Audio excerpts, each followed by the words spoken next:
अस्सलाम वालेकुम स्टूडेंट, शिक्षा वसीम से हो। आज का हमारा जो लेसन है वो है एक्सरसाइज 3.4 क्वेश्चन नंबर 3। अगर आप लोगों ने क्वेश्चन नंबर 2 देखना है तो मैं उसका लिंक डिस्क्रिप्शन में दे दूँगी, आप लोग वहाँ से जाके देख सकते हैं। तो चलिए अब क्वेश्चन नंबर 3 स्टार्ट करते हैं।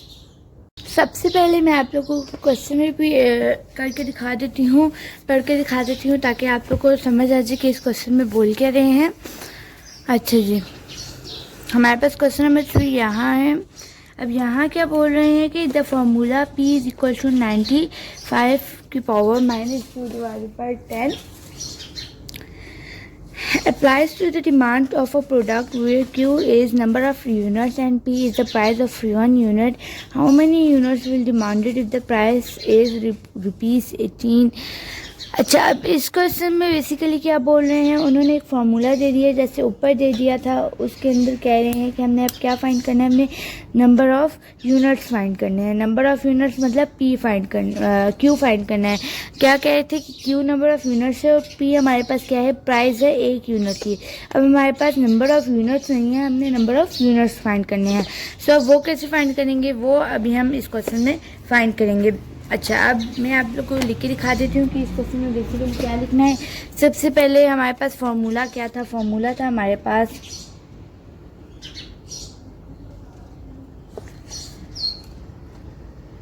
P is equal to 95 minus Q divided by 10।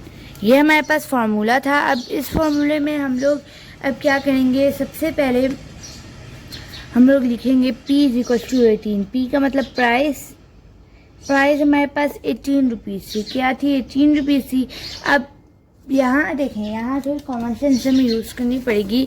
यहाँ प्राइस हमें क्या गिवन थी और घुमा के दे दिया गया। यहाँ P, ये दोनों P सेम है, ये दोनों P डिफरेंट नहीं है, ये दोनों P सेम है। ये देखिए दोनों P सेम है, तो मतलब प्राइस भी 1 यूनिट की क्या है, 18 रुपीज़ है, और वो 90 और इसके इक्वल आएगा। तो अब हमें बेसिकली इसमें नंबर ऑफ यूनिट्स फाइंड करने हैं। तो P अगर 18 है हमारे पास, तो P की जगह हम 18 पुट कर सकते हैं और ऐसे लिख सकते हैं, ये हम लोग ऐसे लिख सकते हैं। ठीक है, आई होप कि आप लोग की ये बात समझ आ गई होगी। यहाँ तक स्टेप्स था। नेक्स्ट स्टेप हमने ये करने के लॉगरिथम वाला चैप्टर है, तो apply log on both side, वही आगे हम लोग सारे स्टेप करेंगे, वो जो हमने एक्सरसाइज 3.4 के क्वेश्चन 1 में किया था और क्वेश्चन 2 में किया था। अब हमने जब अप्लाई करेंगे हम लॉग बोथ साइड्स पे, तो हम कुछ इस तरह से करेंगे, लॉग 18 दोनों साइड्स पे इज इक्वल टू लॉग 90। अब यहाँ मल्टीप्लाई 90 और 5 के दरमियान, तो यहाँ क्या आ जाएगा, प्लस मल्टीप्लाई प्लस में चेंज हो जाएगा, ये जो पावर है ये पीछे चली जाएगी, और ये क्या आ जाएगा 5, लॉग 5 सॉरी। ठीक है, आई होप कि यहाँ तक आप लोग को बात समझ आ गई होगी। अब नेक्स्ट, अब हम लोग यहाँ देखिए, यहाँ जो Q है ये हमारे पास क्या है, ये नंबर ऑफ़ यूनिट्स है। अब उसी के अंदर हमारे पास Q हमारे पास अंदर गिवन है नहीं है, तो हमने इसी के अंदर से Q फाइंड करना है, इसी इक्वेशन के अंदर से। अब लॉग कैलकुलेटर में ज़रा लॉग 18 पुट करेंगे तो आपके पास आंसर आ जाएगा 1.255। हमारे पास कुछ इस तरह का आंसर आएगा जब कैलकुलेटर में पुट करेंगे, और लॉग 90 पुट करेंगे तो हमारे पास आंसर आएगा 1.9542। ठीक हो गया। अब नेक्स्ट स्टेप, अब हम लोग ये करेंगे कि plus minus Q divided by 10। अब लॉग 5 जरा आप लोग पुट करें कैलकुलेटर पे, आपके पास आंसर आ जाएगा 0.6989। आई होप कि यहाँ तक आप लोग को बात समझ आ गई होगी। ये सिंपल क्या है, ये सिंपल लॉगरिथम हमने कैलकुलेटर के थ्रू फाइंड करना है। नेक्स्ट स्टेप अब हम लोग ये करेंगे कि प्लस माइनस करेंगे अरेंज करके। अब यहाँ 1.255, अब यहाँ क्या है, ये प्लस हो रहा है ना, ये पूरी इक्वेशन अब यहाँ जाके क्या हो जाएगी, माइनस हो जाएगी। ठीक है, क्योंकि ये अभी ये हमारे पास ख़त्म नहीं हुआ, तो हम इसको इसके साथ अभी नहीं कर सकते। ठीक है, सब आप कर सकते हैं, लेकिन बेहतर ये है कि आप इस मेथड से करें जो मैं करा रही हूँ। मैं इसका जब हम प्लस माइनस करेंगे तो आपके पास आंसर आ जाएगा 0.6992। ये एज इट इज़ हम लोग लिखे रहेंगे 0.6989। अब यहाँ हम लोग ये करेंगे कि ये जो 0.6998 है, माइनस भी साथ है, तो ये माइनस इस माइनस से क्या हो जाएगा, कैंसिल हो जाएगा, क्योंकि जहरी बात है हमने प्लस क्यू की वैल्यू फाइंड करनी है, माइनस क्यू की तो नहीं करनी है, तो इसलिए माइनस ख़त्म करना होगा।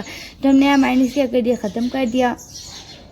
अब नेक्स्ट अब हम लोग ये करेंगे कि यहाँ जो है ये 10, ये जो 10 है, अब हम इन्हें इसको भी ख़त्म करना है ना क्यू के आगे से, मतलब क्यू को सिंपल फॉर्म में लिखना है, एक अकेले में लिखना है। तो क्यू ये जो 10 है ये जाके यहाँ डिवाइड होते हैं, जाके क्या हो जाएगा, मल्टीप्लाई हो जाएगा। तो जब हम 0.6989 को 10 से ज़रा मल्टीप्लाई करें तो आपके पास आंसर आ जाएगा 0.06989। ठीक है, आई होप कि यहाँ तक आप लोगों को बात समझ आ गई होगी। अब नेक्स्ट स्टेप हम लोग ये करेंगे कि यहाँ जो ये वैल्यू है 0.0689 ये क्या हो रही है, ये मल्टीप्लाई हो रही है क्यू के साथ, यहाँ जाके क्या हो जाएगी, इसके साथ जाके डिवाइड हो जाएगी। 0.06989 इज इक्वल टू क्यू हमने एज इट इज लिखे रहना है। ठीक है, आई होप कि यहाँ तक आप लोगों को समझ आ गई होगी। हमने सिंपली 10 जो था ये डिवाइड होते हैं, जाके क्या हो जाएगा, मल्टीप्लाई हो जाएगा। अब यहाँ जो है जब आप इसे इन सारी वैल्यू को जब आप कैलकुलेटर में पुट करेंगे तो आपके पास आंसर आ जाएगा 10।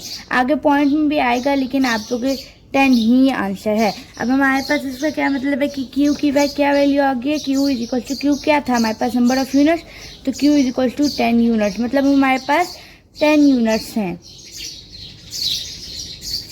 आई होप कि ये बात आप लोगों को समझ आ गई होगी। तो ये हमारे पास क्या था आंसर, ये हमारे पास शॉर्ट सा क्वेश्चन नंबर 3 था। आई होप कि आप लोग को फुल क्वेश्चन नंबर 3 समझ आ गया होगा। सो आज के लिए इतना ही, हम कल के लेसन में क्वेश्चन नंबर 4 स्टार्ट करेंगे। थैंक यू, अल्लाह हाफिज़।